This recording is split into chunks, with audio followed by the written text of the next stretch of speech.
Late night bites with friends? Already hard to beat. That first too hot bite of fries you couldn't wait for, followed by ice cold Pepsi. Now that hits different. Suddenly, the energy kicks back in, the night goes longer, and the laughs don't stop. Because Pepsi brings out more flavor, more fun, and more of the moment. Food deserves Pepsi. Grab a Pepsi Zero Sugar today. Live from New York, it's the show that is antagonizing Sean Payton. Let's go. What did you do? I said Bo Nix needs to be better at throwing the ball down the field and complete more passes down the field. And supposedly they got an NFL head coach to tweet at us. Were you on Twitter a lot during training camps when you were the head coach? I'm not on Twitter now. Okay. Yeah. Definitely wasn't on when I was a head coach, no. Yeah, Sean Payton kind of calling you out. There we go. Yeah, but you're standing firm. Yeah. I don't need his approval. Okay. What do I need his approval for? Well, I don't know. I mean, he said you got to do the work. Do your research. On throws over 20-plus yards, Bo Nix ranked 25th in on-target percentage, 21st in completion percentage, 19th in QBR, and he throws about 20% of his passes on the line of scrimmage. I feel like that helps, no? All right. No, I mean, yeah. It is what it is, Reto. I don't do my research. Open and shut case. We'll begin the show. Jeff Schwartz, Eric Mangini, and thank you for watching Sean Payton. I'm Danny Parkins. Today, the Seahawks' new owner has addressed the media, and he is confident that there are more Super Bowls in their not-too-distant future in Seattle. We know Coach loves talking Super Bowl in August. Meanwhile, not many no doubt starting quarterbacks playing in the preseason finale this weekend, but Justin Herbert is starting tonight. Does he still have something to prove in Mike McDaniel's new offense? And finally, I'm not the only one on the Bears hype train, in case you haven't noticed. An NFL writer is saying that they will be the most exciting team to watch this season. Will the Bears offense live up to the hype? Number one, coach. That's good. Pretty good. Do you have like a secret pen name that you write articles on? Benjamin Solak. Yeah. Benjamin Solak. Yeah, also my known ghostwriter. as Danny Parkins. Yeah. I mean, honestly, that's a smart guy. Smart guy. Yeah. Great mind. You've always said that. Solak. I always have. I really always have. Let's begin today's show, though, in Dallas, where the vibes sky high. Greatest offense there is. We got Coach a mug with the acronym. Also, though, head coach Brian Schottenheimer's second season, Todd Archer, writes that an 11-player leadership council has taken pressure off of quarterback Dak Prescott and put other players into key roles. Here's more from Dak. He says, that was purposeful. I couldn't be the, whatever you want to call it, the chief leader in there because I'm going to speak up. I'm going to talk. I know what I know, and I'm not going to be hesitant to say it, but we need other guys to take that lead. And Kenny Clark, Rashawn Gary, and Tyler Smith have been those guys to step up, and they're doing a hell of a job. So we'll have a question or a discussion about whether or not we think this year will be different for Dallas, but I'm also just kind of curious, player perspective, coach perspective. We'll start with leadership councils. Is that something that you do that you think has real value, or is it something that's I can tell the media and it's good for appearances? No, absolutely. We did this in New York, and when Brian was there, what you're trying to do is the locker room's a pretty diverse place, and there's guys coming at the world from all different perspectives, all different parts of the country, all different socioeconomic so many different sort of things that the way the guys are viewing what's happening. And what you want to be able to do as a head coach is you can hear from your leaders, but to be able to get, whether it's offensive guys, defensive guys, special team guys, younger guys, older guys, a nice mix to try to make sure that you're taking into account all the different ideas and concerns that could come up and putting together the best possible plan for the group. Now, they may not always agree with what you're doing, but it also does give you an opportunity to explain to them, which they can then bring back to the locker room, hey, this is the why we're doing it. And I think it's a great idea. I think it's important for the players to form their own leadership outside of the coach having to do it for us, right? You want the players to be cohesive in the locker room with one message, and the leadership council sort of helps that. Plus, there are times where we want to talk with coaches, and the best way to do it is in those meetings, right? There's things that we want to address, and the players can do that. And so I like seeing when players come together. Plus, to the coach's point, one player in every position group, the diversity is pretty wide on that. And people in locker rooms, we always come together. It's one place I love about the locker room is that we're all together, as a unit figuring this thing out together. So leadership councils are great. Now, do you win if you have a great leadership council?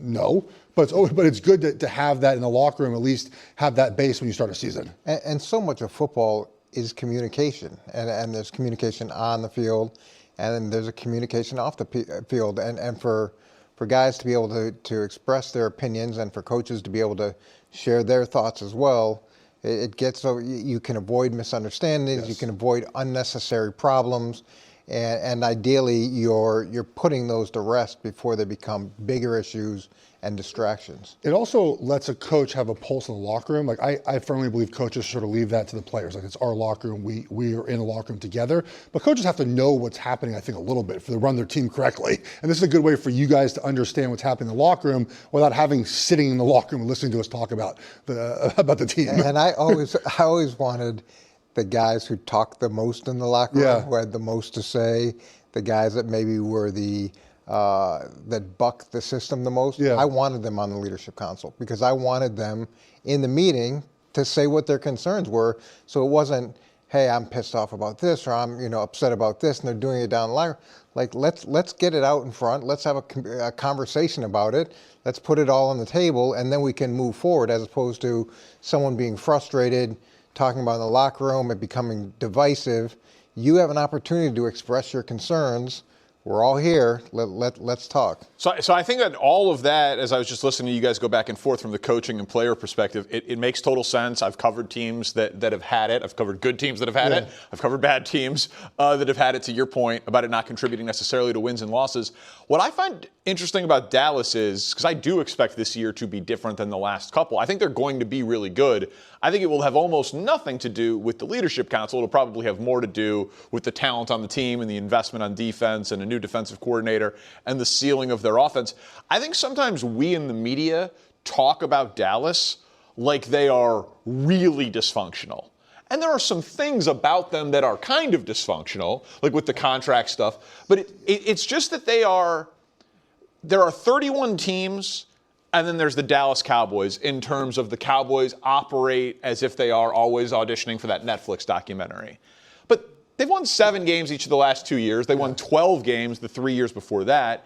They are not as bad and as dysfunctional as we talk about. They just have a big personality owner who calls himself the general manager, who does post-game press conferences and does radio shows. And I don't think any of that is going to change this year. Like, we will have weird Jerry Jones quotes this year. And those things can continue to happen. Like they will continue to happen. But I give Jerry a lot of credit. This offseason, he has been incredibly quiet. And from a GM ownership perspective, incredibly proactive in areas of needs. He's done a lot of great things. But when that dysfunction does hit, or when those comments do hit the media, or someone has their podcast, or someone says the wrong thing, the ability to communicate about that effectively and proactively can really limit the effects of the ripple effects in the locker room that we've maybe seen from Dallas teams in the past. They're very well run if you just take away what Jerry says outwardly and you focus on actually what they do as a franchise. Yeah, drafting players, winning football games, scoring points. They're pretty good. They're not, now they've underachieved in the playoffs like a lot of teams. Sure, but you could say that for 28 teams, right? They underachieve in the playoffs. And they've done a good job drafting. Look, the Micah Parsons thing, I will end up being wrong on this, I think, right? They traded Micah Parsons away. I thought at the time, you just don't trade those type of players away. They're never going to get back that defense or that type of player. But look at their additions. Williams, Clark, Gary. You look at the guys they drafted, right? And Von Miller as well. You look at Caleb Downs. You look at, they have a much better defense now. And if they used the money they would have spent on Parsons, and they did, to make that defense as a whole much better, I will be wrong. I think this defense will be better because of the additions they made. And Parsons going to Green Bay will not affect them in the long term like I thought it would. Yeah, and he hasn't played very many games for Green Bay. He's going to miss at least the first 5 this year. And it's not just the draft picks that you got in return. It is the money that you're then able to spend that you didn't spend on his contract that you can put forward to either signing new players or extending players that you want to keep. And look, it's not at that level, but it's with 22 guys and 53 men on the roster, you need a much deeper team than 1 or 2 stars. Is this the type of thing, though, because, again, I think we should be talking about what you guys are talking about there, the defense. Dak is 2-5 in his career in the playoffs, which means the Cowboys are 2-5 in Dak's career in the playoffs, and it's 2 wild card wins.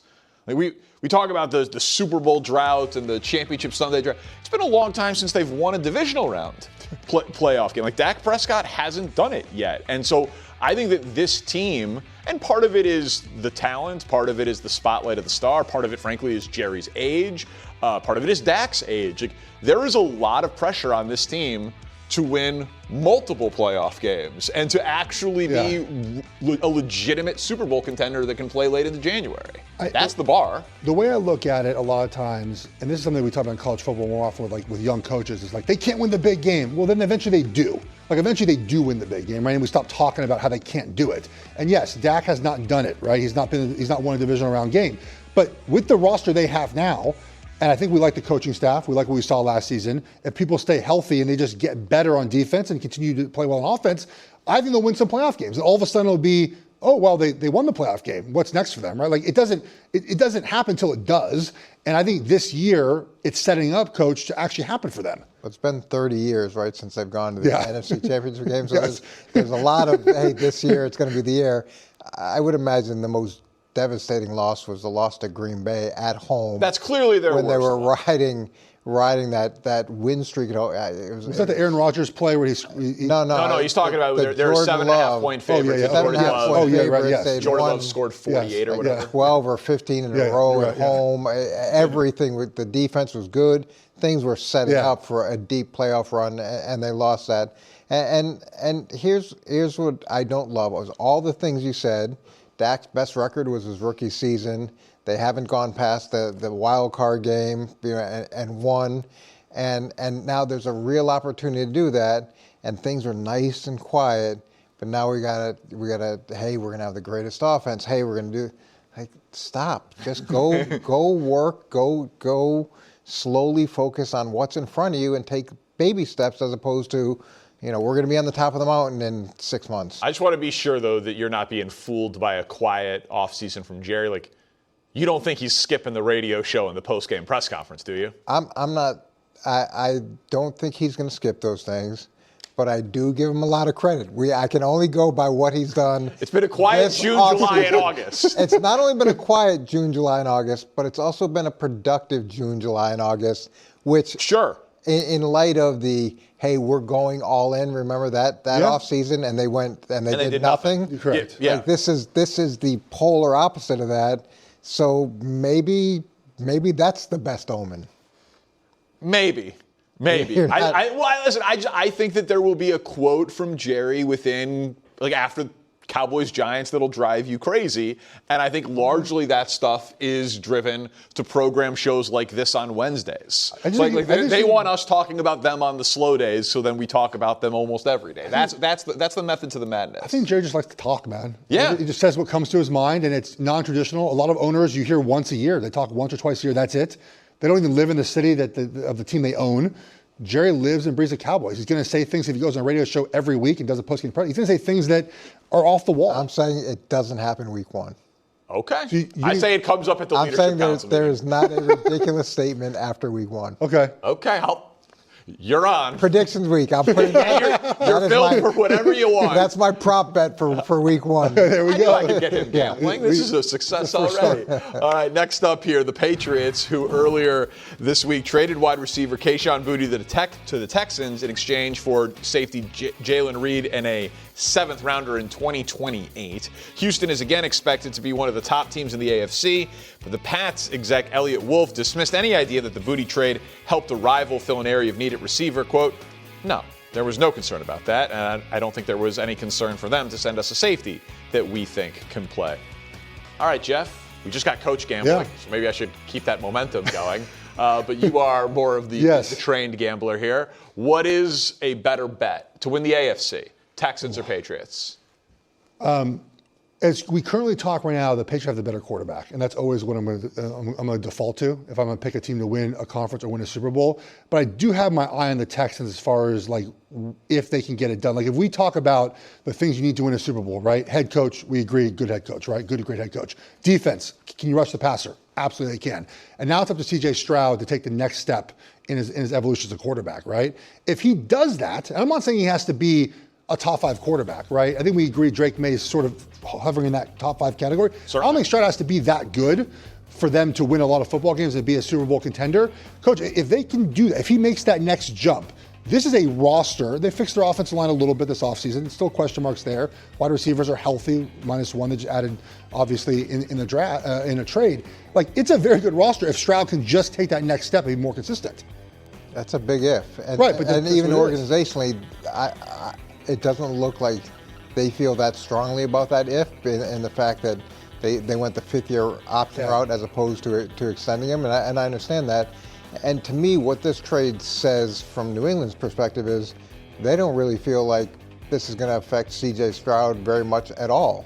And that's why you're willing to send a receiver that has talent and has production to a team that's in the AFC. They wouldn't send him to the Bills because he could, that quarterback could, I think, utilize Booty a lot more effectively. And for New England, what I find interesting about the moves that they made, so they get rid of Diggs, and we talked about Diggs' stats versus A.J. Brown's stats, and they were fairly comparable. And then with Booty, he was 5th in the league last year in yards per catch, which is pretty amazing. Yeah. And then the other thing I want to show you, this is really interesting. Diggs last year led all wide receivers in catch percentage. He was #1 in the NFL.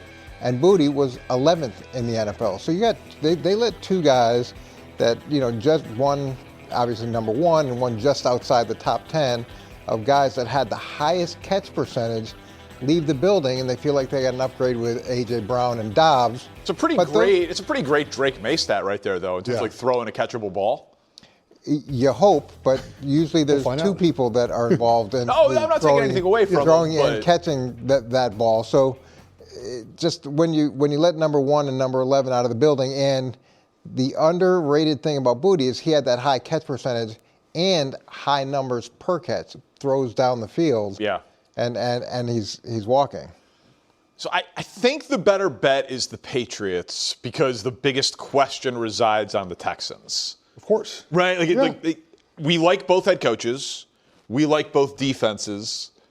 Do I like the Texans offense or the Patriots defense more? I think I'd lean towards the Patriots defense. Like, the Patriots offense should be excellent. The Texans defense should be excellent. They're both really good teams.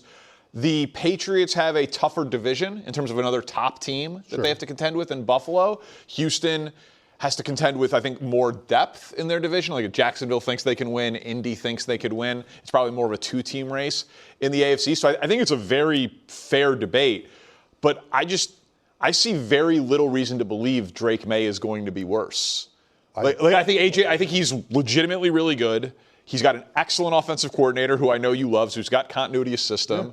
And he, despite that graphic, I do think most general managers, if you said, I could have Kayshon Boutte and Stephon Diggs, or I could have A.J. Brown and Romeo Doubs, I'm pretty sure most GMs would say that A.J. Brown and Romeo Doubs is the more talented wide receiver duo to pair with Drake May. So I think a team that was in the Super Bowl last year did get more talented, and I just have such huge questions about C.J. Stroud, who in every Texans loss last year played poorly.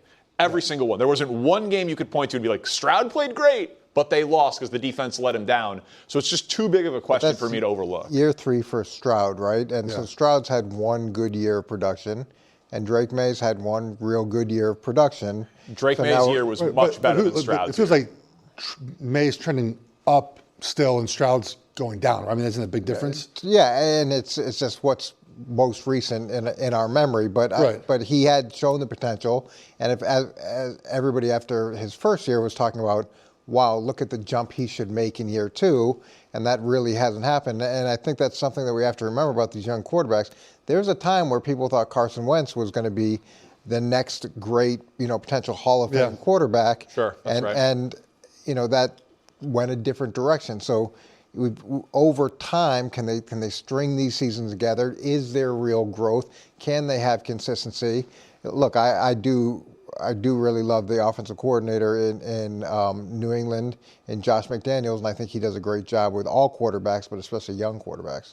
We had some breaking news after we got off the air yesterday that we want to get to here, as the NFL announced that it is eliminating the Pro Bowl games this upcoming season. So despite the change, the league will still honor 88 players as Pro Bowlers, and that's something that is collectively bargained. It matters for contract incentives and a whole bunch of other things, not to mention history in the NFL. They are going to invite those selected Pro Bowlers to an in-person celebration the week ahead of the Super Bowl, that, of course, being the Sean Taylor hit on Mormon the punter, which is just an all-time Pro Bowl moment. They don't really play it like that anymore. Jeff, I guess I'll start with you here. You going to miss it? You going to miss the Pro Bowl? No, it's time. And I think the best part about this is the no more alternates, right? Like, you just voted a Pro Bowler. It is what it is. I mean, it used to be one alternate maybe, right? One guy sat out. But now you're getting into like the 17th best quarterback. Who's your go-to? Like if I say like, hey, that guy was a Pro Bowl. Tyler Huntley. Like, that's a good one. Like Shador last year's a good one. Easy. But like Matt Castle, even Mitch Trubisky. Flacco, was it last year? Flacco was a Pro Bowler. I think it was last year as well. Shador and Flacco were both Pro Bowlers last Sixth season. alternate for Shador. And so I think that the best part of this going away is that, look, when the players' salaries rose so high that there was not an incentive to play in this game anymore. I know not everything's about the money, but in the end, it is about the money, right? Because if you get hurt in this game, that's you can't risk it. So I think players it just phased out, Coach. Like we see in other sports as well, sort of phasing out. I think players just decided, look, we're just done with it. So we'll honor the players now. They'll still be able to contractually say they're Pro Bowlers, and it'll help their career and help their. We have to keep a little bit of that, because when we go to Hall of Fame voting, that matters, right? Like how many Pro Bowls you've been, all pros. Like we got to keep that going so we have the same basis for all different players over different eras. So I'm glad we still kept that, Coach. But the game, I haven't watched it, whatever this iteration has been, flag football skills in 10 years. Yeah. So look, this wasn't a Pro Bowl. This was just sort of an event that they held down in Florida. But I will miss, like, the old Pro Bowl. In 1998, we lost to Denver in the AFC Championship game, and the way it worked is a staff from the losing team from the AFC and NFC Championship, you coached the Pro Bowl. So we got to coach it that year. Free trip to Hawaii, not a bad consolation prize. It was a great consolation prize, and you go to the game, you get to meet a lot of guys that you know because you're playing against them, and coaching against them, but you get to spend some time with them. And then the actual game was lighter through the first three quarters. But that fourth quarter got heated because it was a difference of $15K for the winner and loser. So many people had brought family and friends out. That extra $15,000 was going to cover all the people you brought out. So it did get heated. We won, so it was even better at that point. Do coaches get the bonus? Yeah, everybody gets the bonus. It was, and you're pushing. It was fairly limited what you could do, but you're pushing what you could do as much as you can, and just a great experience. But what it became, this was like a sideshow that had nothing to do with football. I also think, as players sort of became more world travelers, like I'm not sure that Hawaii was looked at as like we have to go to Hawaii for this event, right? Like players just didn't feel like they had to be there. Good, Jeff. I've been told many stories about it, but I think players don't feel like the same need to have to be in Hawaii that week, and just sort of just fell apart. Like it ran its course. It's okay to say it's over with. It'd be interesting to get some other, whether it was like a East versus West or North versus South, some other type of game. Don't they do like the tug of war, and they do like some of those? No, not that. I mean, an actual football game that took place that you could. I think football just doesn't lend itself to it because of the money and the injury risk and all of that. I, too, have heard all of the stories of the era. It was always like a fun question to ask guys who were Pro Bowlers, like when they would come on the radio, you'd be like, tell me your best Hawaii week story. And they're all great. And there were just some incredible stories that guys would tell. So it does feel like an era gone by. But I will just say, like, as a sports media ombudsman with Nick in Europe right now, it is amazing that the NFL can look at an event that, yes, has declined in relevance and impact and has become a punchline. And I was reading the Athletic article about it, and post-pandemic, it has averaged anywhere from 2.5 to 6.5 million viewers. Insane. Sunday Night Baseball averages a little less than 3 million viewers, like the premier weekly baseball game of the week. Like the NFL just be like, nah, we're good. Like 5 million people to watch something is not nothing. And for the NFL to be like, we're okay. we got enough of those things that we don't need this, even though people still tune in. The cost of the event to put it on is probably pretty substantial. I mean, I don't know. I'm I don't know what that cost-benefit ratio is. I'm curious what they put in that weekend. 5 million viewers is you can make a lot of money putting on an event that has 5 million people watch an event. That is not nothing in terms of a television event. And so the fact that the NFL is like, Roger Goodell said, he's like, it's not up to our standard. It's like that is why there's the NFL and then there's everything else in terms of American pro sports that the NFL can be like, man, we're good. 5 million viewers, we'll be fine.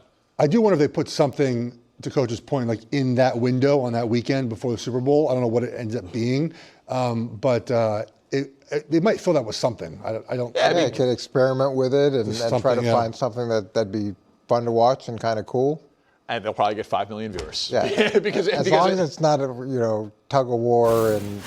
I kind of like the tug of war. Did you? Yeah.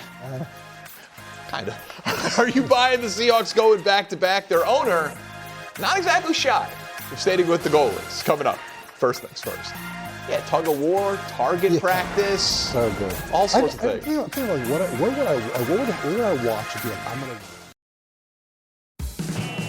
The perfect lunch combo.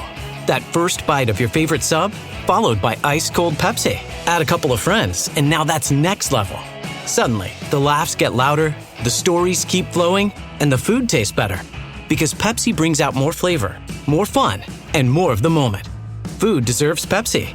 Grab a Pepsi Zero Sugar today. Predictions week just around the corner. My official predictions begin Monday, 5 Eastern on the OT. And Nick's been talking around the office before we went on vacation that he's going to predict our predictions. Oh. Two can play that game. Okay? I kind of like it. You don't think I can predict Nick's predictions? You can for some divisions. Right, Chiefs. Yeah, I will. He doesn't know this, and he's not watching because he's on his European vacation. Busy gallivanting. Yeah, but I'm going to be Gianna Miles. I want to do a digital thing where I predict Nick's predictions ahead of the whole thing. Don't worry, we got it coming. Two can play that game. Let's get back to the show. We had some breaking news out of Seattle this morning. One of the truly dominant defensive linemen in the NFL, Leonard Williams, got paid. 3-year extension with the Seahawks worth $90 million. Now, yesterday, the team also introduced their new owner, Vinod Khosla, who had a very simple message, all right, for the defending champs. Take a listen. The task ahead is actually pretty simple. Keep the winning streak alive, get another Super Bowl. That's simple. I love this guy. I don't know. I like his vibe. I like his aura. I like everything about him. Coach, your reaction? He should talk to some of the other new owners and see how simple it is. Seems like it's easy. Just keep winning. Is this the best or worst time to take over a new team after a Super Bowl win? I would say, well, you probably paid a premium for the club. $9 billion. Yeah, so you probably paid that at the height of the market. Not that the market's not going to be. I was going to say, it seems like it just. I mean, the Lakers were a buy and flip. No, they made 25% in like 3 months. I totally get that, but I think it does. You do have to pay a little premium when you're buying the Super Bowl championship. Sure, so there's that. And then you just won the Super Bowl, so you're at the height of the sport, so it's all downhill from there. Unless you win again. I mean, it is simple. What's going to be so interesting about this is he going to allow the people there to continue to do the things that they were doing in order to achieve what they achieved? And typically, I'm guessing I've never bought anything for $9 billion. Well, you didn't win the Pro Bowl. But I did. It was a little less money. But I imagine you're going to want to put your stamp on the team. And one of the things that to me is really intriguing is they're going to lean into AI significantly based off of what they've said as a family.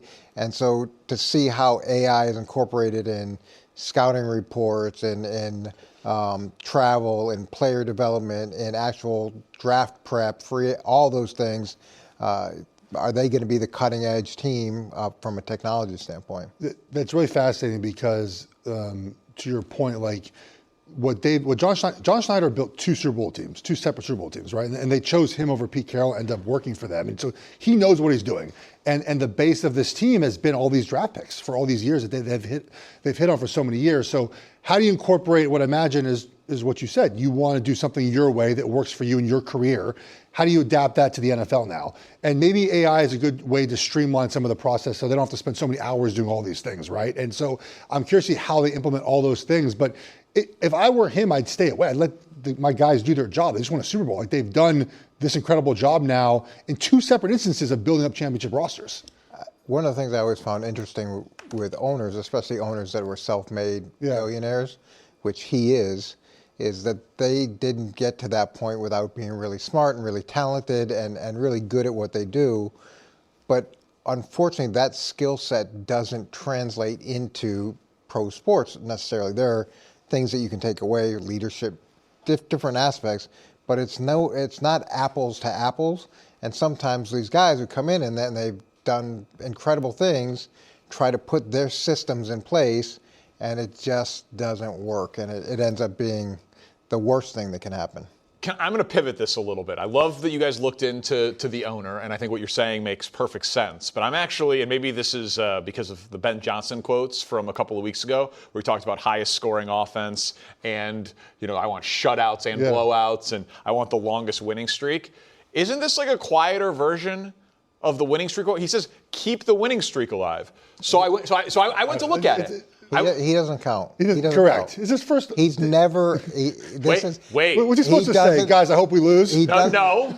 This is his first press conference as the owner of the team. First, I know he was part owner of the San Francisco 49ers, but never did a press conference for him. So his first. This is not the head coach. This is not the GM. This is not the starting quarterback. This is a guy who's been there about 15 minutes in this role, and the deal's not even complete. They haven't even actually turned the keys over. I don't think that happens till September. My point is, I wanted to take him at his word and see, because I had not considered it, do the Seahawks have a shot at the Patriots record of the longest winning streak in NFL history, which is 21 games, because that went over 2 seasons. It included a Super Bowl.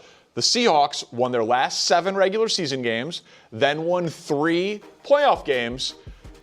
If they go 10-0 to start the season, that would be 20-0 with a bye week before at San Francisco on Fox to tie the Patriots record, and then week 13 at home, Cowboys Monday Night Football for 22 straight games. How long has that record been in place?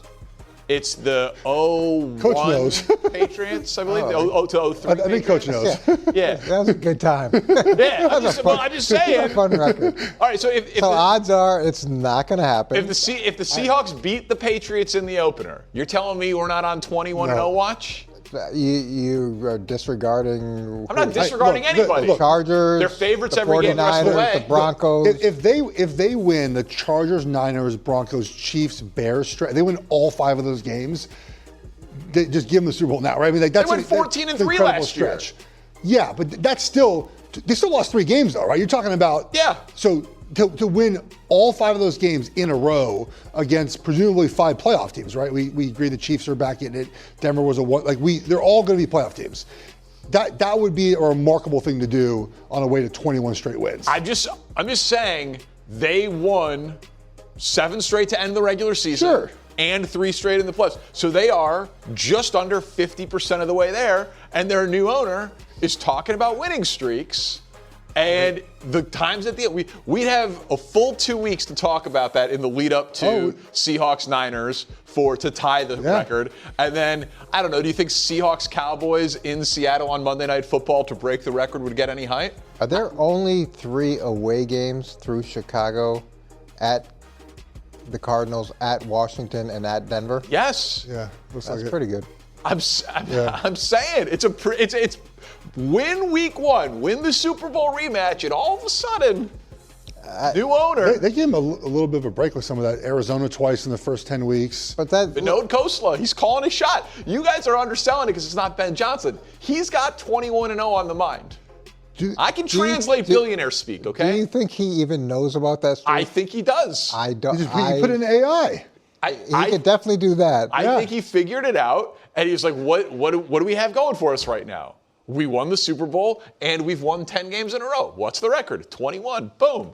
And I don't think he takes over till somewhere in September. So does he? Perfect. Does he get to be part of that streak? Or? Yes. Okay. The Cowboys game isn't until week 13 when it would be to break the record. I'm just saying, I'm on 0-17 watch for the Dolphins, and I'm on 21 straight watch for Seattle. I like to get out in front of these things. I'm the guy that calls the perfect game after a perfect first inning. If Seattle wins those 11 games in a row, they're on 17-0 watch too. Yeah, that's how that would work. Yeah. Like very easily. Yeah. You could wager on that now if you would like. If You know that, Jeff, Danny is the king of fast starts. So every schedule he puts up, every team is like 8-0, 12-0. It's time for optimism. And then at the end, it's like, they're going to go 500. They're going to lose 3 out of 5. So is this a preview prediction week? Just all 17-0 teams? No, I've done I've done a lot of schedules with Danny, and he loves the fast start. I just happened to think that the Bears were going to start 7-0. Sue me. This year or last year? This year. It was like 6 teams were starting 7-0. There are a few other teams that we just happened to choose that I liked how their September broke for them. I think Seattle, again, 21-0 watch. The Chargers, by the way, they got an interesting preseason situation tonight. They're playing the Rams, and most teams sit the guys who matter in the final dress rehearsal. But Justin Herbert is expected to start. Here's Jim Harbaugh on what he wants to see from his star quarterback in the final tune-up. Take a listen.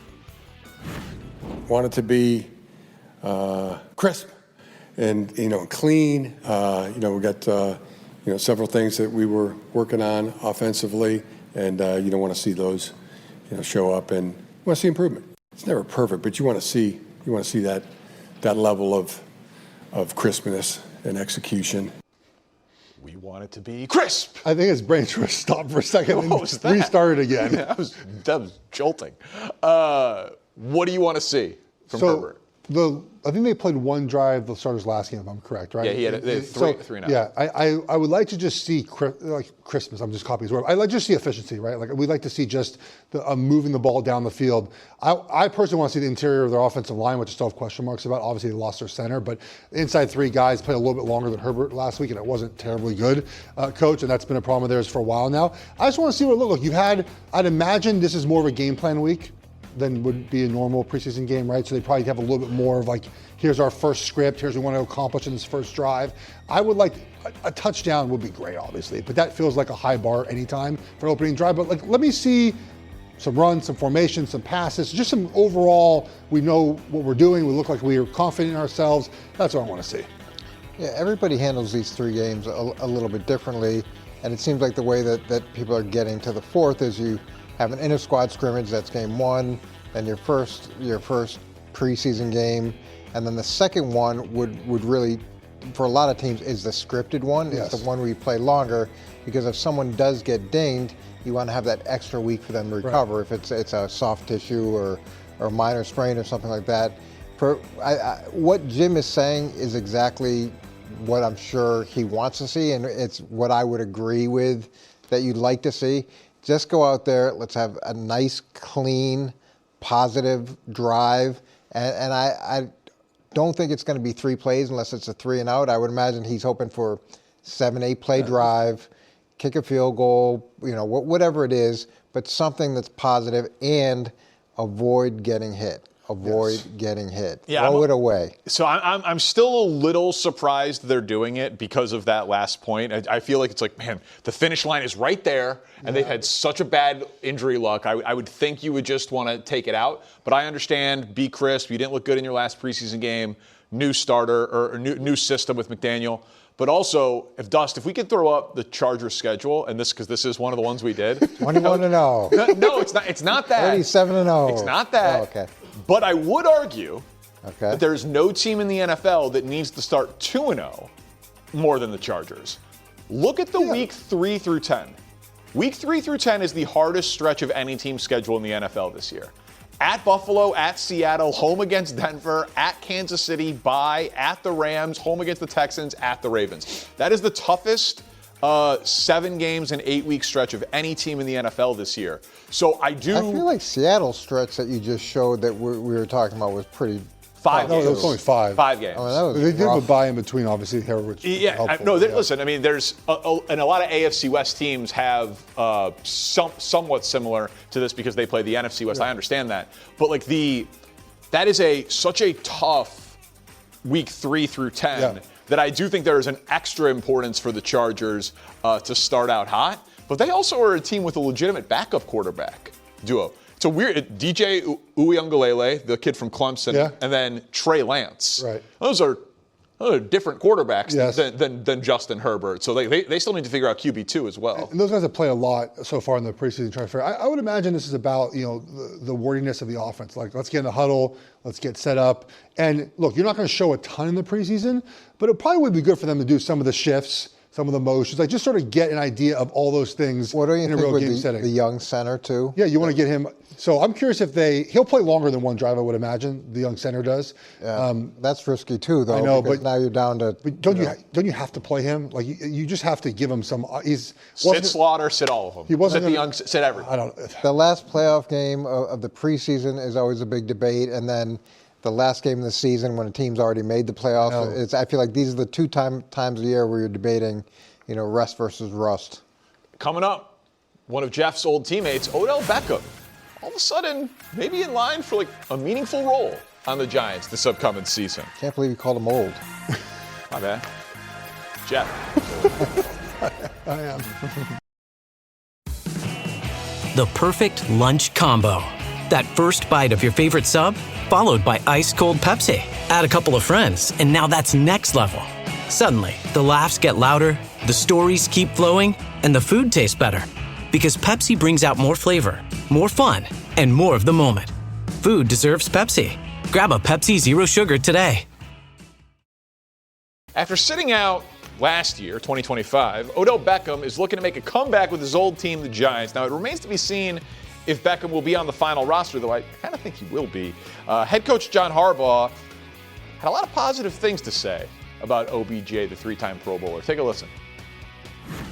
Yeah, I think I think Odell's had a good camp, but he's had, I would say his best week of camp has come this week. He's looked good and made numerous plays, and just like you saw even today, made numerous plays, so he's doing well. This is your teammate. Do you Yeah. think he's going to make an impact? A noticeable impact? I don't know. I don't know what that counts as. I mean, he hasn't had that impactful of a career since about around COVID. Now, he played well for the Rams in that short stint and was the best player on the field in the Super Bowl before he got hurt. So he certainly has had it. But that was, 4 years ago now? He's older now. Look, I think you can never have too many guys that can play football at a high level, right? What impact is he going to have? Will he have 600 yards? I don't know. Will he have 40 catches? I don't know, Coach. But you can never have too many good players on offense that know how to play football.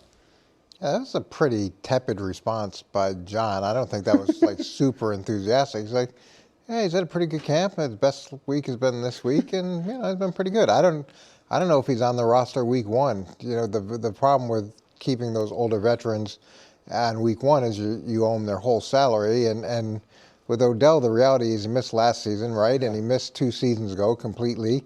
He hasn't had over 40 catches in, 5 years? Yeah, it's been a while. So what are you really getting? This might be one of those situations where you say, okay, look, we're glad you're here. We may come back to you in a week or two, but I don't know if he's the answer for 17 games. I don't know that he's They've had some injury at wide receiver. The reports are that he's done a nice job being a mentor. Obviously, him and Neighbors have the LSU connection. The last time Odell Beckham did have what I would say is a real impactful season, not like a superstar impactful season, but you do have to go back to his season on the Ravens, which we could throw up there, is 2023. John Harbaugh was the coach. So, I mean, that's not the most impactful year, but 16 yards a catch, 35 catches in 14 games isn't nothing. And when I was looking at the Giants' depth chart, Calvin Austin III just got hurt. Yep. So Malik Neighbors is a lock. Darnell Mooney, who I really like, he's a lock. Darius Slayton's a lock. Malachi Fields, the kid from Notre Dame, who caught the great touchdown in the preseason from Jackson Dart, 3rd-round pick. Obviously, he's a lock. Braxton Berrios, probably a lock because he's also their starting punt returner. That's 5. Most teams carry 6 or 7 You don't. Oh, they don't carry 6. You carry like 5 wide receivers. But I mean, with one of them being a special teamer? Yeah, those back end of the roster guys tend to be special teams guys, so they're either returners or they're cover guys, things like that. And again, if you're going to carry a guy who's a back end of the roster receiver, you want them to be able to contribute in some other way, and that's not what he is. That's not what Odell is. So why wouldn't you just go with the group that you have and then come back to him if someone gets hurt, as opposed to carry him for the whole season? That's a good point about special teams, right? Those back end of the roster guys have got to do more than just the position they play. Obviously, Odell's not going to probably be on as a punt and gunner out there. That's not his job. I will say, though, the list you read, Slayton feels like a guy who's perpetually underrated every single season. Like, all the guy does is make a ton of plays for the Giants each and every season. And that's a good group if they all come together and they're, I mean, Neighbors is an elite type player that will make everyone on that list better, because all attention will go to him, obviously. Right, that's what happened to them last year, is they lost Neighbors and they had nobody who can even approach being a number one. Correct. That's a list with a true number one and some guys who are maybe 2 3s, yes. But all of a sudden those guys are slotted into more reasonable roles. And do you think if Odell gets released by the Giants that someone else is going to run and snatch him up week one? No, probably not. That's why the Giants will probably release him. So you could, like you said, he's been in the system, he understands the offense, he's in good shape, and you just kind of see where you are with the group that you have, and then you can put him on practice squad now too, right? Those are the rules. Yeah, no, it's a function of sometimes guys like Odell aren't necessarily comfortable, being in that role, but it's a conversation. Yeah. I'm rooting for it, man. I think it's kind of a cool story. Completely out of the league last year, 9 catches the year before that, goes back to his old team where he kind of made himself a household name. That was a fun experience. I was on the field for that catch. That was like plays that are life-changing. They're not like Super Bowl winning plays. I mean, that changed there. Look at that. 74. Jumping into Schwartz. Just like that was such a life-changing play for him in a regular season game, a Sunday football game. We didn't even win, but that play was such an important play for his life. I mean, the superstardom he had after that play. And there have been great catches before, but something about just the way he laid out to make this catch and getting tugged and pulled and being a New York Giant on national TV against the Cowboys. So it would round out his career, ending it with the Giants. Nice awareness by you to hustle down the field to get into the picture. Those are one of my painted shoes, by the way. Those shoes are painted? Yeah, all right. they're all black, yeah. I knew this guy was going to be good at media. He's like, oh man, that was an iconic play. I got to sprint down there 43 yards so that he jumps into the right guard's arms. I was playing tackle this game. Oh, you were playing tackle this game? Yeah, right tackle's arms. Thank you very much. No, I mean, it's an incredible play. And obviously, he won the Super Bowl, which will define his career in the end, because I always say Super Bowl champion next to his name. But this play, obviously, incredible for his life. What year was that? That catch, 2014. What year is it? 26. Yeah. It's been a while. Come on, Coach. You just watch some NFL. I think it's a fun play to watch, but I'm not necessarily saying, hey, we need to go win a lot of games. Let's get that play from 2014. Just saying, it's kind of cool. It is absolutely cool. It's a cool story. In a nostalgic sort of way. Yes, that's what we're talking about. But they have to win games in 2 weeks. Yeah, that would help. The key to Lamar Jackson returning to MVP form. Maybe we'll show highlights from 2019 to upset Coach. Do you have anything from the 80s? Coming up on First Things First. The perfect lunch combo. That first bite of your favorite sub, followed by ice-cold Pepsi. Add a couple of friends, and now that's next level. Suddenly, the laughs get louder, the stories keep flowing, and the food tastes better. Because Pepsi brings out more flavor, more fun, and more of the moment. Food deserves Pepsi. Grab a Pepsi Zero Sugar today. Thanks for hanging out. Hour number 2, First Things First, rolls on. Bears hype. I mean, honestly, hype it up some more. Too much hype. This season's almost here. They're going to be the best offense in the NFL. I'm not the only one saying it. Meanwhile, Coach has been pounding the table all week. You know how he gets. He's been saying we forgot about Jayden Daniels. Will Coach Mangini guarantee a bounce-back season for number 5, which I think we can call him? But we begin our second hour with Lamar Jackson. Last year, the Ravens quarterback had a career-low 67 carries. And one of the big questions entering this year is, will Lamar get back to running more under their new offensive coordinator, Declan Doyle? Lamar addressed the question head-on. Take a listen. I believe you know, I know, a lot of people know. I was hurt last year too, so I really couldn't do anything like I wanted to, so it really wouldn't put my team in a good position if I was just running hurt, losing yards, things like that was happening. But whatever it takes to win, that's what I'm all about. And I've always been about that too. Coach, do you think that's the key to getting him back to MVP form is just run Lamar? Well, I didn't know everybody knew, and he knew, and you knew, and I knew that he was hurt all last season. We talked about it. He played 14 out of 17 games? He played, but remember there was a lot of missing practices and was showing up on injury reports. So there's different. I guess it wasn't the coach. It wasn't the coach. It was Lamar was hurt, right? So, I see where you're going. But I'm just saying he was hurt every game, but. Got to change the coaching staff. That makes sense. Do I think Lamar has to get back? He's the best. Well, I'm just saying. Everybody knew he was hurt. He started 14 out of 17 games, but that's the reason why they weren't very good. Do I think he needs to get back to running? Yeah, I think it's one of the things, and it is the main driver for why he's so effective. You have to play him differently when he's running. You have to account for him with an eighth guy in the box. That creates really favorable matchups outside in the passing game, which helps. It opens up the running game, too, for Derrick Henry. Not that he needs that much help, but when you have to account for the quarterback as a runner, the numbers get a little bit skewed. And let's just take a look at the last two seasons when he was running versus when he wasn't running. So if you look at just TD to interceptions, 41-14, which is amazing. Last year, to 4, yeah. Last year was 21-7. Passer rating 119. Passer ratings last year was still good, but the rush yards per game, so it's 53.8 in 04 and only 26.8 in 05. That was a career low. Yards per rush, 6.6 versus 5.2. 5.2 was a career low. And then the 36 sacks, which is 10.7% of the time he was getting sacked, that was a career high, and he had almost half that the year before. So his ability to be effective as a runner, you can see the difference it makes for just year to year, where he has career lows versus career highs for touchdowns and interceptions the year before. He absolutely has to make it part of his game. I think one misconception about quarterbacks that are as mobile as him is they get hurt running the ball. They don't. Most of the time they get hurt in the pocket, right? That's typically how quarterbacks get hurt. They don't get hurt running the ball down the field. And he's the best I've seen at diving. He does a great job of not taking contact down the field. Coach mentioned a lot of the reasons why running the ball is so impactful. But think about the how demoralizing it is on 3rd and 5. You think you got your quarterback, and here goes Lamar, boom, first down, right? Or escapes the pocket, coverage breaks down, deep pass, touchdown. I love a running quarterback on 3rd and short, 4th and short. A lot of man coverage in those situations.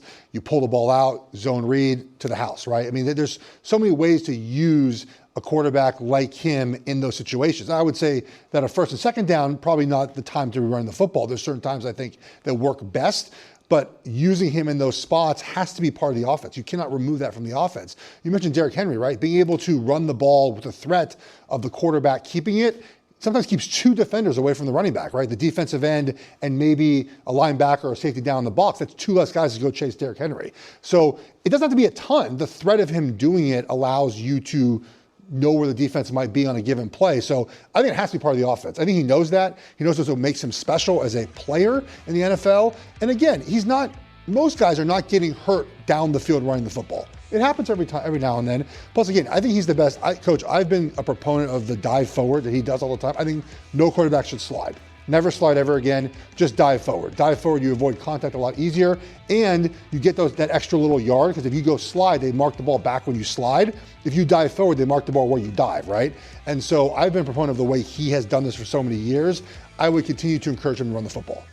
Dominic McNabb, as his career went on, would run the ball in key areas. So it would be 3rd down, 2-minute red zone. He became more of a runner. For Lamar, if he wanted to concentrate it in those areas, the only thing that happens there is if he becomes predictable in terms of when he's a runner, then you can do a lot more things from a defensive standpoint in terms of variety. What makes him so dangerous is his ability to, at any point, to take off. The other thing last year, his longest run all season was 20 yards, which is not very long. Not what you think of when you think of Lamar. And that sack situation, that wasn't just the O-line by any stretch. That was a function of him not running it very well. And the year before, they lost their O-line coach who passed away during training camp, and his numbers were significantly better in terms of sacks. So I know you were getting the jokes off in defense of Coach Harbaugh, but like he was hurt. Like the thing that jumped out when I was digging into the rushing numbers was that the percentage of missed tackles he wasn't forcing missed tackles last year. Like he was not as elusive.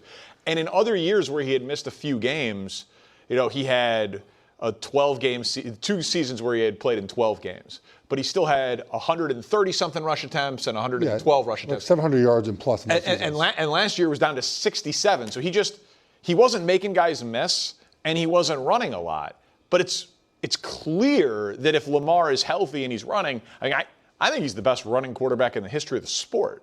Like you could maybe say Mike Vick a little bit more explosive, Josh Allen, Jalen Hurts, those guys are maybe a little bit better at like rushing for touchdowns. But in terms of like what the dimension of running has added to their game, Lamar Jackson would be my 1-1.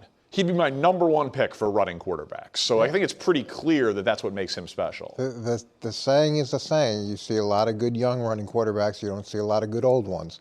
And at some point, you fall off a cliff with that. Sure. And when it happens, it's a pretty steep drop. Well, and that's why I have said I would bet on Josh Allen's 30s over Lamar's 30s, because just bigger, stronger, the runs from inside the 5-yard line for touchdowns should be able to still stay there a little bit longer than a guy like Lamar Jackson, who depends more on speed and elusiveness. Yeah, look, I guess my frustration comes when you want to write off a whole season because you're injured, and you say, wink, wink, everybody knew it, but then, you do make changes because it wasn't what it was supposed to be. Find that problematic. I get it. You're defending the coach. I'm just defending Lamar was reality. Hurt. I'm going to go pro player. Lamar was hurt, Coach. Come on. What's that? Lamar was hurt. Come on. I guess so. I played 14 out of 17 games, and everybody knew it. If you're out there and you're healthy enough to play, we can evaluate. I mean, you said if you're healthy enough to play, you got to be able to play at a high level. That's a lesson every young player has to learn at some point in their career. If you step on the field, you are presumed healthy. He's not a young player anymore. Oh, I know. He's definitely not. But we have some very exciting news. Earlier today, NFL analyst Ben Solak released a list of the most watchable and exciting teams in the NFL. Now, can you guess who's number 1? That's right, the Bears. There's so much hype around this team. Here's what Solak wrote about the Bears. He says, there's no way you need me to explain this to you. If you watched every Bears game last season, you saw an NFL-leading 6 comeback wins by quarterback Caleb Williams and Chicago's ludicrously explosive offense. This season's Bears might not produce as many wild swings, but they still figure out how to be the most explosive offense. This one is not a hard sell. So the question is, can Caleb and the Bears live up to the hype? And I would just say, why not? We see players who are special when they are either in year 2 in the league or year 2 in the system make that MVP jump. Mahomes, it was year 2 in the league, also happened to be year 1 as a starter, which is what made that so remarkable. Lamar, year 3 in the league, year 2 in the system. Caleb's year 3 in the league, year 2 in the system, and I think what's forgotten is it's Colston Loveland, year 2 in the league, year 2 in the system. Luther Burden, year 2 in the league, year 2 in the system. Roma Dunze, year 3 in the league, year 2 in the system. Really talented players who are all growing up under the tutelage of this 99th percentile offensive mind and head coach at Ben Johnson. So yeah, I think we're looking at a top 5 offense in football, Coach. I didn't watch every Chicago game, and I don't remember them being. What was his comment? The most watchable team. The most watchable team in football. So the Dallas Cowboys, aren't they supposed to have the best offense in football this year? Well, it's up for debate. Yeah. Okay, the Cincinnati Bengals, aren't they supposed to have the best offense in football this year? The LA Rams, Bills, aren't they supposed to have the best? Oh, okay, so I guess they're not as watchable. So let's look at how ludicrously explosive they were last year, because they're definitely the top. Most completions over 15 yards. New England, Detroit, LA, Dallas, Green Bay, Arizona, Yeah. So how many? I'm not a math major. That's 7 teams. That's right. So I guess they were the 8th most ludicrously explosive team last year. That's right. Yeah. 38-year-old quarterback, 30-year-old quarterback, 34-year-old quarterback. Well, the quarterback that was in Arizona is now in Minnesota, and I think he's got a pretty good receiver that can create some explosive plays. Yeah. A lot of people really like the quarterback in Green Bay. Buffalo, it's just, we talked about this with tweets. You tweet something, and the more that it can just be. Tweets. I'm surprised Denver's not on that list. Like most completions over 15 plus years? Oh, okay. I thought he was on the list. We'll send Sean Payton the graphic. Yeah. Don't worry. Just light it up. Just light it up. 8th is You don't think good. it's at least reasonable for me to point out? No, kudos to Drake I think they're going to be the 8th most watchable team next year. I think they could probably get to 6th. You don't. Okay. Look. I think part of that quote was the idea that they made all those comebacks last season, right? They had 6 of them in the regular season and then 1 in the playoffs. So that made them very watchable was the fact that they couldn't stop anybody and their offense had to make up. Except the if you difference. watch the first half and then you're like, correct. Oh, this is unwatchable. Correct. The first half, I think for the Bears to take that next step, it's obviously Caleb Williams' consistency early in games, which, by the way, you should be better in the first quarter because you script the plays. Now, every coach does it differently. Some do 1 through 15, and then they obviously script the first, third, and medium, and third and long. Some just give you a group of plays, and that's when you should. We do see a lot of quarterbacks that struggle that are good early in games because that's the scripted part. So to see Caleb Williams do the opposite, basically, that's where the improvement has to be made, right? Sort of the on schedule, the on script things. If he is able to do that, his completion percentage goes from 58 to 64, 65, and that makes a big difference in the way they can be offensively. I will not be here for predictions a week, but Bears' highest scoring offense is going to be in pocket. I think the Bears, if their defense isn't as good as they think, they'll have to score a lot of points to keep up. I think Bears' highest scoring offense is certainly something that I will consider this season. Well, we could bet it. Let's throw the odds up there for highest scoring offense. 9-1, right? In the NFL, yeah, 9-1. Yeah, 9-1. Oh, you had it ready to go. There you go. There we go. With some juggernaut teams. Yeah. Look at that. They made it in the top 7. What? They're 6th. You don't think that there's tied anything tied for- that it's, we got 38-year-old Matt Stafford in year 9, Josh Allen in year 10, 11, Jared Goff, year whatever it is. I mean, we got guys who've been in the league 7 to 15 years on that graphic, and year 3 Caleb Williams. No, you have guys who have done it and done it consistently and done it at a high level versus guys who have done it in the second half of 1 year after a disappointing first year. They're trending up. Yeah. Okay. Well, these guys are just trending. I love how much coach is a coach. There's no carryover from year to year, which is I believe that a lot. But he's trending in the right direction to get better. My argument has been what you have said, which is that year 2 bump. I know it's year 3, but it's really year 2. Year 2 in the system. That year 2 bump we see quite often. When you are installing in this spring, it's different than last spring, right? You should be ahead of where you are. Why won't Drake May's year 3 bump be significant? He just had it might be. A.J. Brown and Romeo Dobbs. It might be. But his So bump could be little, and that's enough to get him the MVP, though, right? Because there's not as much room, I think, for him to go upwards. He's already up at near the top. There's a lot more room for Caleb Williams to grow than Drake May, right? Yeah, so you're grading down success and grading up lack of performance. Yeah, we're talking because about he set potential for the bar season. so low the first year that the second year is of oh my course. God, that's amazing. And because his bar is set below Drake May, then obviously he has to perform better than Drake May. You figured it out. That's a really interesting. You get it? It's a really interesting way of looking at that. I think. Listen, don't reward performance, reward potential. Listen, I understand that people do not like Ben Johnson talking about shutouts and blowouts and win streak records and best offense of all time. I think that there is something to betting on the come, the projection of it. This is not Josh McDaniels who's been doing it for forever. This is a young coach and a young play caller. Jacksonville? Say again? What about Jacksonville? He had a pretty good season last year. I think that there's probably 10 teams in the NFL that think they could be the number 1 scoring offense, and only one team can do it. I will say that it helps to have a bad defense. Are we over betting on the come in Jacksonville? Are we off that? No, just because he's in year 5. Right. I think you and I disagree on I find that to be pretty relevant. If Trevor Lawrence has had 5 seasons of data, and it's been up and down, I am less likely to overemphasize the most recent data because it could just be the latest trend up. We've talked about that. Whereas if Caleb is like here to here. You just graded Matthew Stafford down. You just No. yeah, you did. You said he's too old. I'm like, he's had 45 touchdowns. Too old. So we graded him down because he performed at a high level but is older and has consistent performance. But we're grading. No, Ben Solak had the Rams as the number 2 offense. Like, I mean, I think it's absolutely. Okay, trust me, it's absolutely. In that case, I stand corrected. It's absolutely in play that the Rams offense is better than the Bears offense. When you put it like that. I read the whole article. I didn't just read the Bears blurb. I did. I read the whole thing. I think it is. I mean, again, I think part of this is having a bad defense. Like, I don't think Lamar is likely to have the best offense in the NFL this year because I think he's going to have an awesome defense and they'll be running the ball late and running out and protecting leads.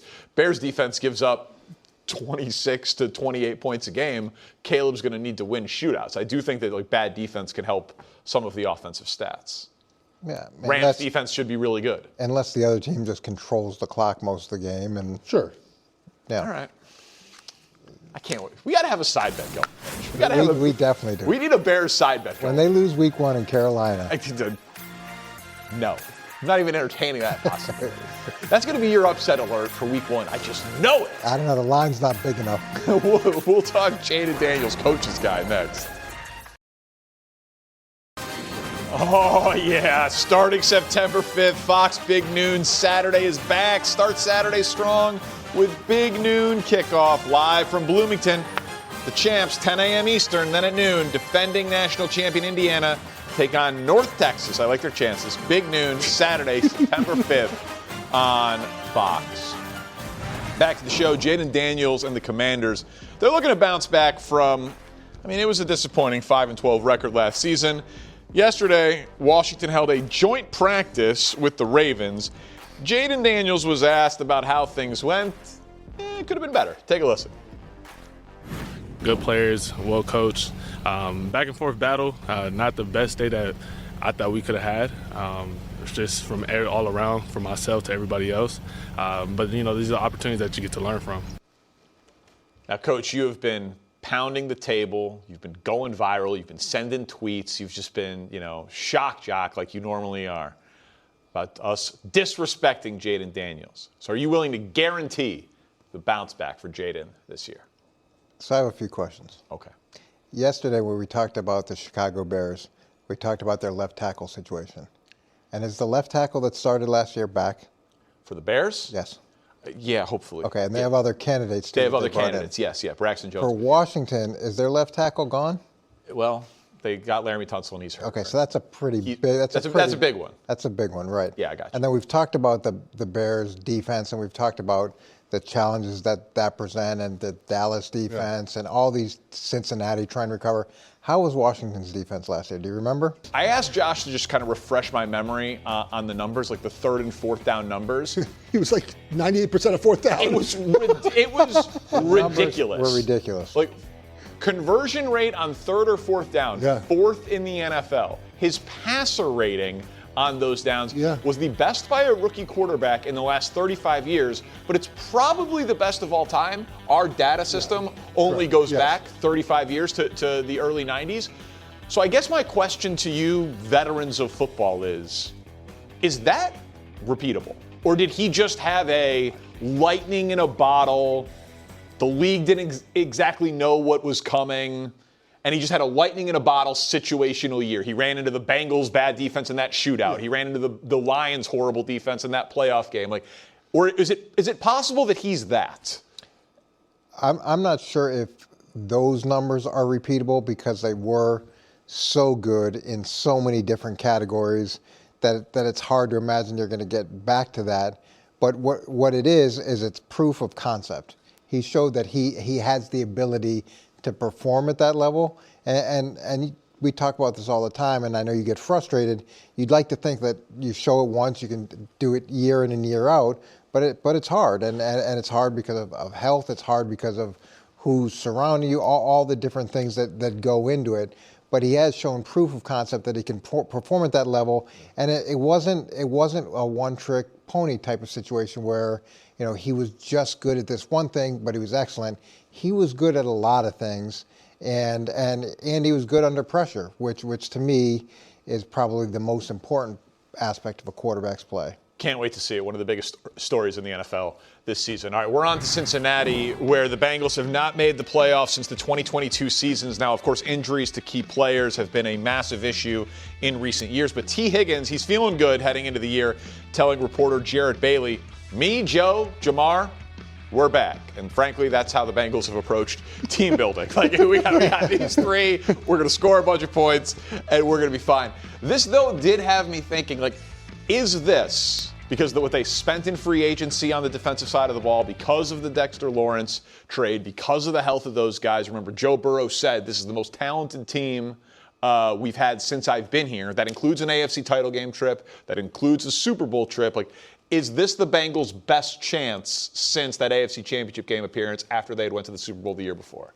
On paper, it's a better team than they had, especially on defense, right? Offensively, I think their offensive line, it gets too much grief. It's not great, but it's not as bad as people want it to be. And Joe Burrow's talked about, like, he's okay taking sacks. I hate hearing that, like, just avoid hits whatsoever. I know he's backtracked that a little bit, but he's said enough over the years where he seems okay getting hit, which I don't like. And they need to sometimes build the offense around that. Like, let's get the ball out quick, let's do that. But the weapons are there offensively, and the defense got better. To me, as a fan of a team that has played Joe Burrow, I'm a Chiefs fan, that's played Joe Burrow, I worry about him more than any other quarterback in the postseason. Like, there's a moxie to him. There's an ability to rise up in big moments. 3rd and 11, you're like, there's no way. 12-yard pass, first down, right? Like, those things about him should be elevated, right, if the defense is better, right? If the defense is better, those big moments become bigger for Burrow. So this doesn't have to be the year, but you look at the Chiefs with Mahomes coming back off injury. You have a new coach in Buffalo, a new coach in Baltimore. The defense improved. It does feel like the Bengals have a shot, coach, to make a run here. I would imagine that this has to be the year, or else there's going to be regime change in Cincinnati. And they do have the advantage of continuity from a head coaching standpoint in the division, which should be a significant edge. And they spent significant amount of money of draft capital and free agency money and through the trade and all. They put money and effort into the defense, which is positive as well. But let's just take a look at 2024. So this is his 2024 season. I think everybody would take these numbers this year. So 70% completion, almost 5,000 yards, pretty good year. 43 touchdowns and 9 picks, 108.5 quarterback rating, and they missed the playoffs. They missed the playoffs. They were 4-8 through their first 12 games and then won 5 straight. Denver played Kansas City the last game of the season. Kansas City rested their starters. Denver won the game, got into the playoffs. They've also gotten over the slow start where they were able to win early last year. That's been a big problem for them. But those numbers are ridiculous. And those numbers are just 2 years ago, and those numbers didn't get them in the playoffs.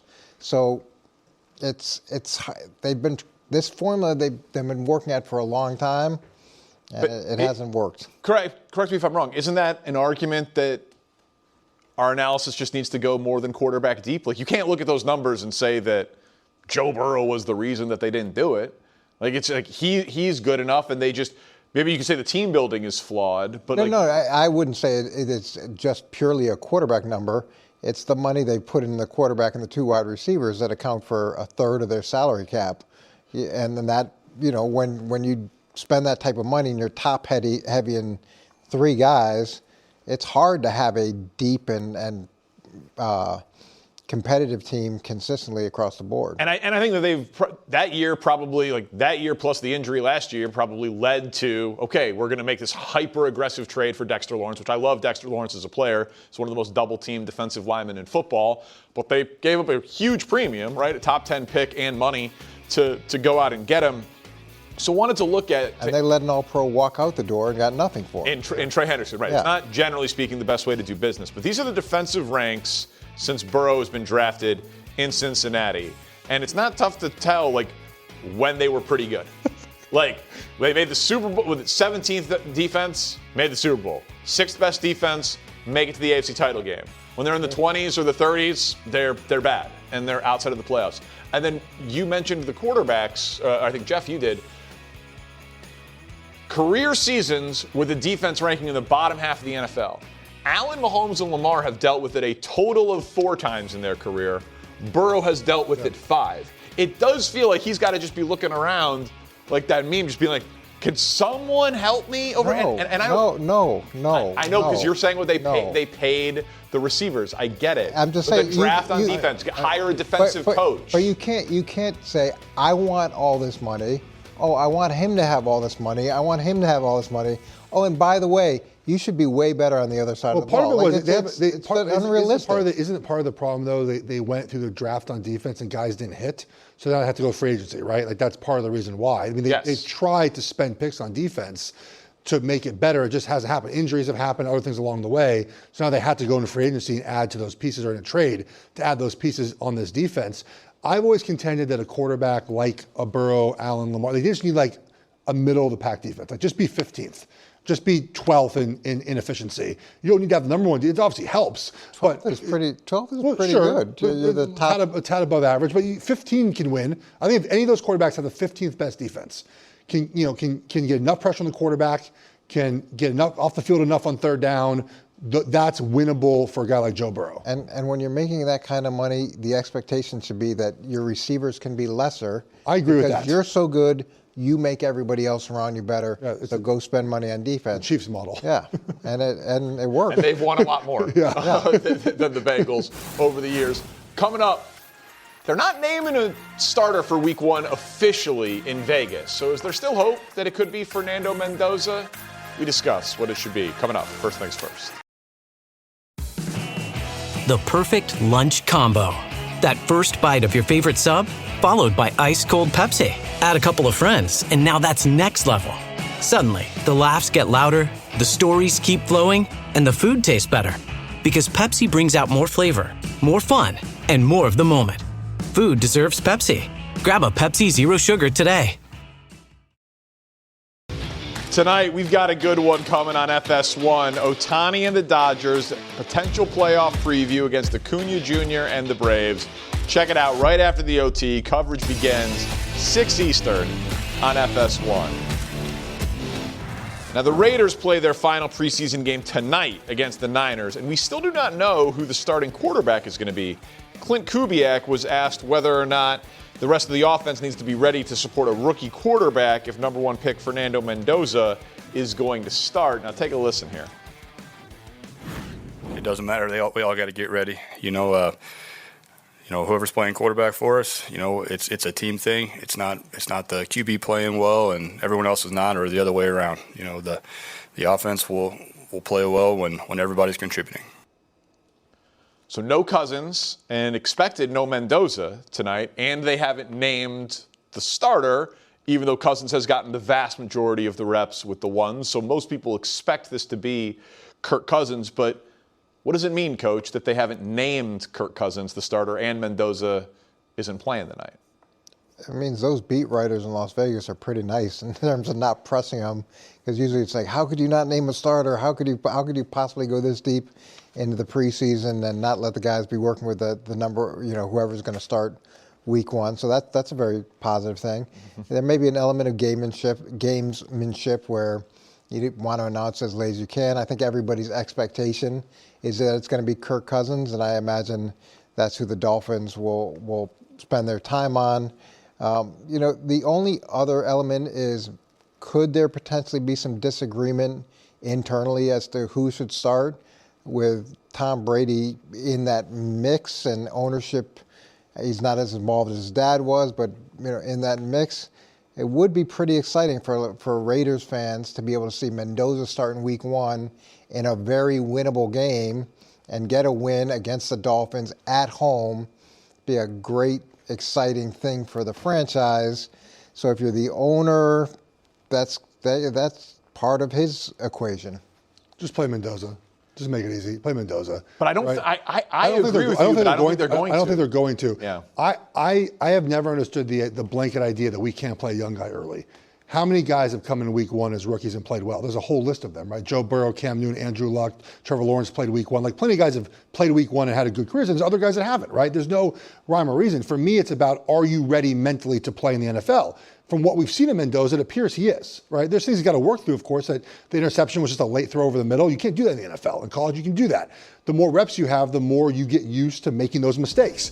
And the future of this team is Mendoza at quarterback. You know, the idea, I hear this pushback, well, the offensive line stinks. Well, it's still going to stink in week 7. And if the offense is playing well, you're not going to take Cousins out if the offense is playing well, right? You're going to keep him in as long as you can if the offense is doing well.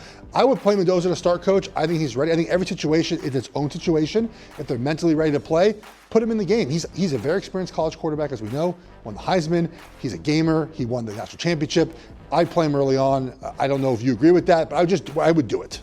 Yeah, I don't totally agree with that. And the reason is that what he did in college, the volume of defense that he saw, it's nowhere near what he's getting in pro football. The volume of offense is nowhere near what he's getting in pro football. And even though the offensive line, people want to, maybe say they're not very good, the difference between a veteran quarterback and a young quarterback is the veteran quarterback can see what's coming, reset the mic point, change the protection, or if he knows he's got a free blitzer, he'll understand that, get the ball away quickly, where sometimes those young guys don't quite understand where that stuff is coming and can't protect themselves as well. Sure. So that would be, especially if your offensive line isn't very effective, you think, okay, let's get the guy in that can get us into the right plays, give us the best chance to be successful. It's not saying that Mendoza can't do that, but there's so many things that Kirk's seen that you just can't teach Mendoza in a 4-week period. But the pushback I have on that is that, so Mendoza doesn't start, he plays the scout team for a month. And it's like, what's he going to show in scout team that makes you feel he's ready? You're basically going to bench Cousins at some point because Cousins is not playing well to put Mendoza in. That's why I just pull the band off and let him play now. Well, it's not necessarily what he's going to see in scout team, but he's able to go through the process of a weekly game plan and studying the installation and seeing what that's like, and then being able to study an opponent and see all the variations. So by the time you get deeper into the season, the comfort level that he's going to have with the offense should be significantly higher. I agree with that. And then the comfort level with identifying what the defense is doing should be higher. And you really hope that I know Kirk isn't necessarily saying, hey, I'm his mentor, but to be able to see someone who's played at I think a very successful level for a long time, to see what it's like for a pro to prepare for those games, there is value in that. I think as soon as they brought in Cousins, it signaled that Mendoza wasn't going to start week 1. I tend to come out on the side with Jeff. I want to know as soon as possible if I've got the guy or not. I also would make my decision on Mendoza based on Mendoza and not based on Cousins. If you don't think Mendoza's ready and Cousins sprains his knee in week 1, then play Aiden O'Connell. Only play Mendoza. That's not going to happen, though. No, I'm saying I would only play Mendoza when Mendoza is ready. But I think the thing that Mendoza has going for him, that the last 2 number 1 picks didn't have going for him, last 3 number 1 pick quarterbacks didn't have going for him, is he is drafted to the coach that is going to be his coach. Exactly. The growing pains that he will have, the good and the bad, will be with Kubiak. Whereas Caleb Williams came in and then they fired his coach, so it was a new system in year 2. Bryce Young, new system. Cam Ward, new system. Clint Kubiak should be there for a couple of years at least, assuming it goes well. With Mendoza, he's not going into a lame duck coach situation, so I would want to get as much data out there together of coach and quarterback. Right, but you want that guy to be in the best, because he is the number 1 draft pick. You want him to be able to go out and when he plays, be able to play at the highest level possible for him. Because it's not just his confidence, it's everybody else's confidence around him too. And all those guys that are older, they're pros and they want to win. They're not there to go through Mendoza's learning curve. Some of these guys are in the last year of their career. Some guys are in the tail end. They're not there just to hang out. They want to win games, and there's a responsibility to them too to try to put them in a position to have a chance to win. Do you hear that? That sound, right? That means that summer's officially here. It means that grown adults just sprint into the street for a frozen dessert shaped like a cartoon. But this summer, Mint Mobile has a better treat. Every plan, including unlimited, is $15 a month. And unlike ice cream, it won't drip down your wrist or look nothing like the picture. Does anyone have any cash? Give it a try at mintmobile.com/switch. Upfront payment of $45 for 3 months, $90 for 6 months, or $180 for 12-month plan required. $15 per month equivalent. Taxes and fees extra. New customer offer for initial plan term only. Greater than 50 gigabytes may slow when network is busy. See terms.